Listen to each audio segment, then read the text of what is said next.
Lesson 57 starts introducing you to this thing called slope, but it doesn't necessarily do a good job explaining what the slope is. We've sort of entered this world of linear algebra in your class, and you're going to do a lot of graphing and a lot of slope and a lot of linear, all these things. So there's this thing called the slope formula, and you're going to learn how to solve the slope, but I need to explain to you what the slope is. So I've drawn a line here. And you see the graph. This is my x-axis, this is my y-axis, and there's my line. The slope technically is the ratio of the vertical change to the horizontal change. Basically, that's very helpful, isn't it? Slope is how far this line tilts. It's like the level of incline. And if I sort of picture this as a triangle, oh gosh, that's not what I wanted to draw.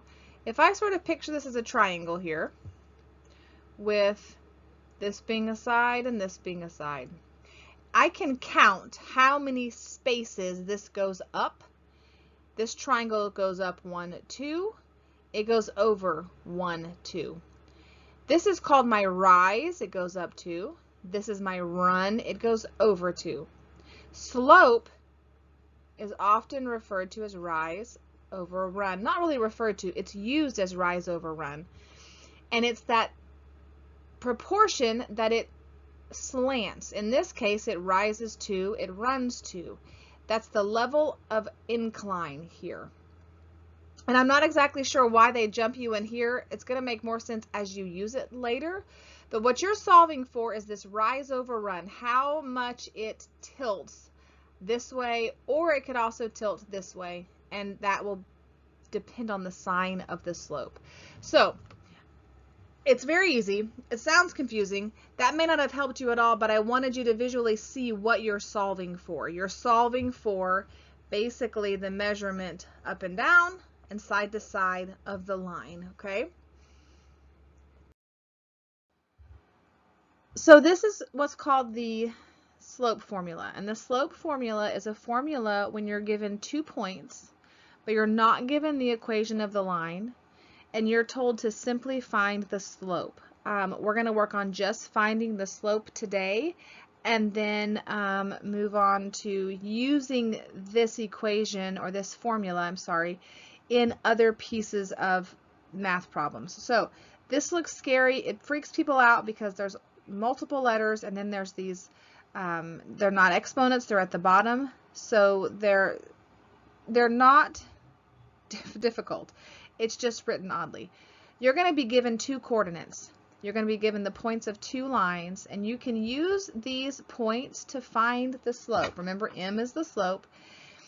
And this is, oh, I don't know what I just did in my line. This is line 1, not line 1, point 1. This is point 2.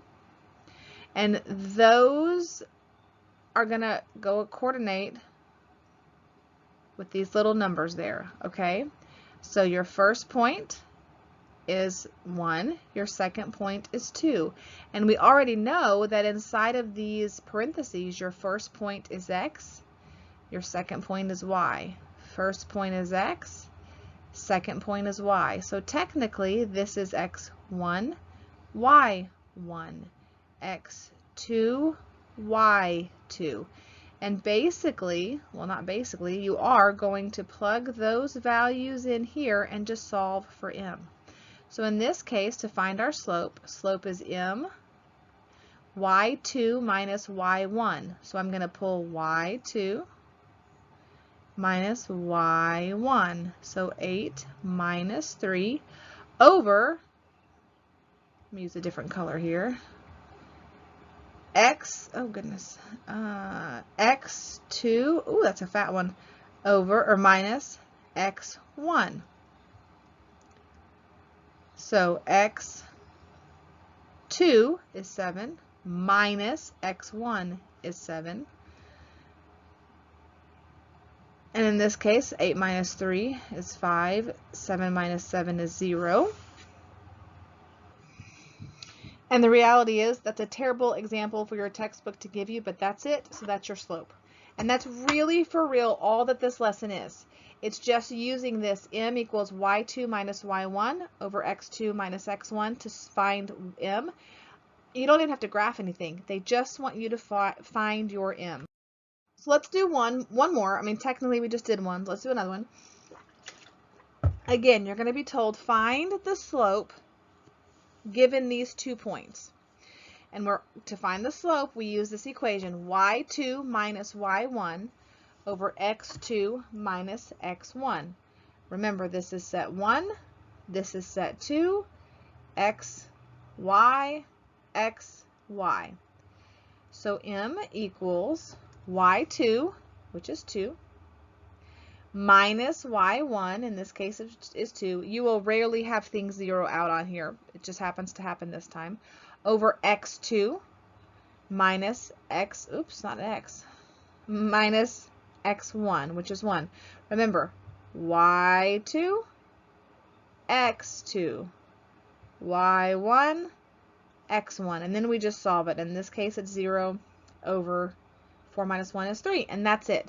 So if you just need to memorize y2 minus y1 over x2 minus x1. Plug your values in there, and that's it. I probably should have typed this in a different order, but you're going to work from lesson 113.